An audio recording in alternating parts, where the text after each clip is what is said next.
Pertemuan dengan Bu Mega, apakah sudah ada plan waktu gitu, kapan akan digelar?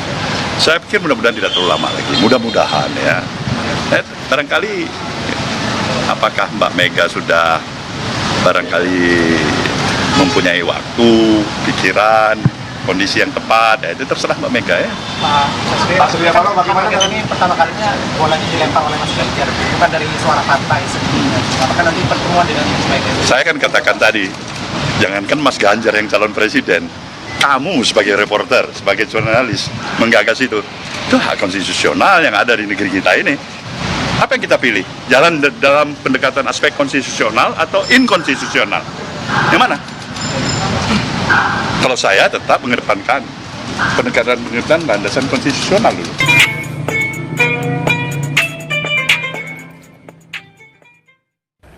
Assalamualaikum warahmatullahi wabarakatuh. Selamat sore, salam sejahtera buat para sahabat semuanya. Rekapitulasi KPU belum selesai.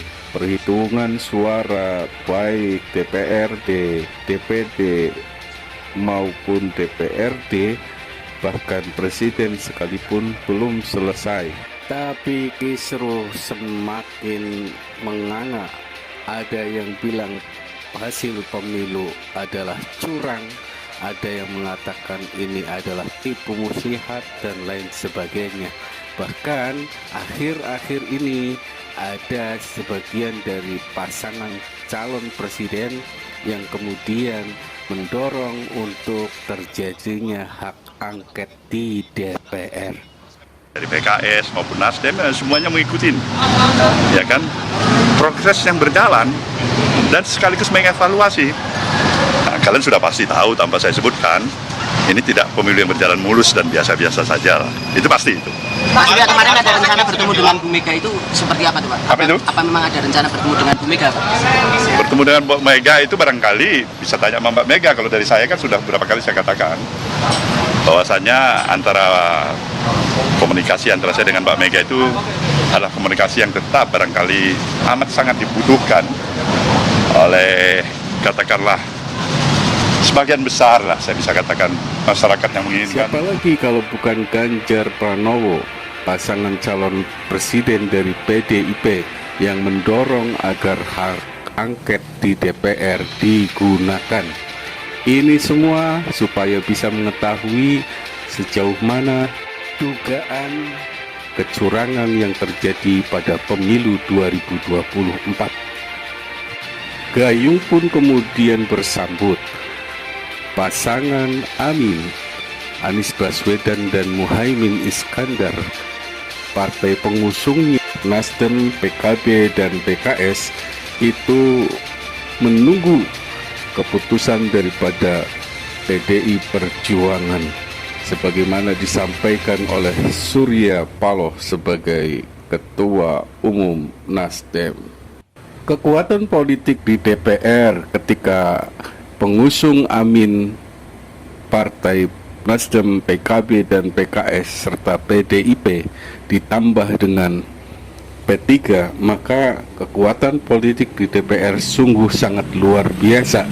Dan ini akan bisa membongkar dugaan kecurangan pemilu yang telah dilaksanakan oleh Komisi Pemilihan Umum 2024. Pertanyaannya, pemilihan umum belum selesai, perhitungan suara belum selesai, KPU belum memutuskan. Kenapa kemudian tidak digunakan cara-cara yang ke jalur hukum seperti MK? Ya, MK lagi-lagi merupakan lembaga yang sudah dianggap tidak kredibel lagi, sudah tidak bisa dipercaya lagi. Maka jalur yang ditempuh oleh para politikus adalah hak angket di DPR seperti yang disampaikan oleh Ganjar Pranowo. Namun apakah PDI Perjuangan kemudian setuju dengan hak angket yang dianjurkan disarankan oleh Ganjar Pranowo? Begitu juga partai pengusung calon presiden Anies Baswedan dan Muhaimin Iskandar. Hal ini tentu sangatlah tidak mudah karena akan terjadi tarik-menarik demi sebuah kepentingan. Tapi yang jelas Surya Paloh melalui siaran persnya, beliau menunggu keputusan dari PDI Perjuangan apakah benar-benar akan menggunakan hak angket demi untuk membuka dan mencoba untuk mencari tahu dugaan kecurangan yang terjadi pada pemilu 2024. Ya kan, progres yang berjalan dan sekaligus mengevaluasi. Nah, kalian sudah pasti tahu tanpa saya sebutkan, ini tidak pemilu yang berjalan mulus dan biasa-biasa saja lah. Itu pasti itu. Pak Surya, kemarin ada rencana bertemu dengan Bu Mega itu seperti apa tuh Pak? Apa itu? Apa memang ada rencana bertemu dengan Bu Mega Pak?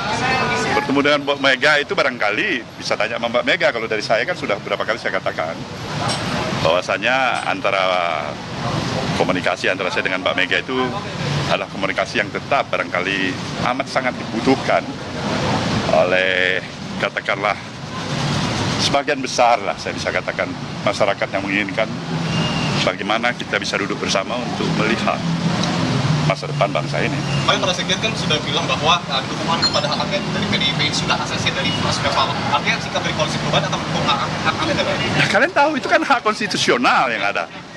Saya pikir wajib ya.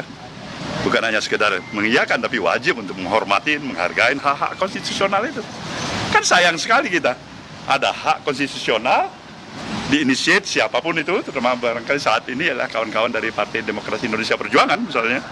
Nah, kita katakan tidak baik, kita katakan kurang, kita tidak sepakat. Itu hak dalam berdemokrasi. Tapi sikap kita dalam hal ini pendukung Mas Anies dan Caimin dalam koalisi perubahan, jelaslah memberikan support, memberikan katakanlah dukungan kala itu. Prosesnya bagaimana? Ya biarkan dia mengalir aja secara natural aja. Pak SB, apakah sikap itu juga disampaikan kepada Pak Jokowi ketika bertemu kemarin? Begitu, Belum ada yang soal- nanya dan kita pun belum tahu.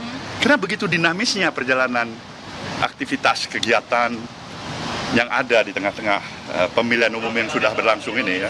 Pak Surya, kemarin 3 sekjen mengatakan bahwa proses untuk menyetujui hak angket ini masih menunggu PDIP menggulirkan dulu di DPR. Kenapa itu harus menunggu PDIP sementara 3 partai koalisi perubahan ini lebih besar daripada PDIP? Barangkali ini tiga-tiga semuanya masih sayang sama PDIP ya. Partai-partai pengusung perubahan Anies Baswedan dan Muhaimin Iskandar, yakni Nasdem, PKB dan PKS, sedang menunggu respon daripada PDI Perjuangan. Karena sesungguhnya ketika partai-partai ini kemudian bergabung di DPR dan menggunakan hak angketnya, maka ini menjadi kekuatan yang luar biasa, yang besar, yang bisa membuka dan membongkar dugaan kecurangan pemilu 2024. Bahkan menurut pengamat tidak cukup sampai di situ, tetapi akan sampai kepada pemakzulan terhadap Presiden Joko Widodo. Apakah benar demikian? Wallahu a'lam bishawab. Wassalamualaikum warahmatullahi wabarakatuh.